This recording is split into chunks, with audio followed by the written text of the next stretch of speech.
The Asia-Pacific region is the biggest energy consumer, driven by rapid economic growth and industrialization. India and China alone account for over 46% of global energy use. China, as the world's largest coal consumer, still depends heavily on coal for electricity, with coal making up to 55% of country's total energy mix. However, China is also leading the way in renewable energy development. In 2024, China will make big strides in solar, wind power, boosting its capacity by 24.7% comparing to the previous year. India also relies heavily on coal for electricity generation, with coal making up to 56% of its energy. But India also is moving towards ambitious solar energy projects, and it's quickly becoming a leader in solar capacity expansion. Let's look at North America. That includes United States, Canada, and Mexico, and it has more balanced energy mix. In the US, natural gas has become the dominant energy source, making up to 37% of almost 38% of electricity production, while renewable energy is growing fast now, contributing 18.4%, with wind and solar seeing rapid growth due to clean technology investment.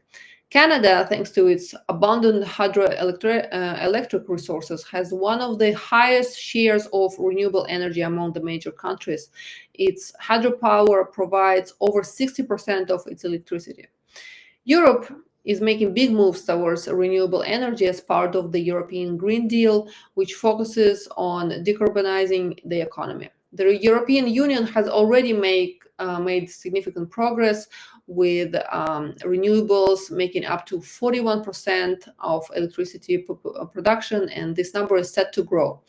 In some countries, like Germany, renewable energy sources account for more than 57%, with 22% of final energy consumption. However, even though coal is still in use, especially in Eastern European countries like Poland, where it provides about 69, almost 70% of the electricity. Africa presents a unique energy landscape. While the continent has vast renewable energy potential, particularly in solar, a large portion of its energy still comes from traditional sources like oil and coal. For example, in South Africa, coal remains the main energy source, covering over 70% of the country needs. That said, the South African government is working towards reducing coal dependence through renewable energy projects. Latin America leans heavily on hydropower, especially in countries like Brazil and Colombia, where over 53% of electricity comes from hydroelectric sources. However, countries like Argentina still rely a lot on natural gas and oil for their energy. In recent years, though, the region has made impressive progress in solar and wind power. So the global energy mix in 2024 looks quite different depending on the region. Emerging economies like China and India are still heavily dependent on coal, while North America and Europe are rapidly boosting their renewable energy share, and Africa and Latin America are still reliant on coal and oil, but efforts to shift towards renewable energy are picking up speed.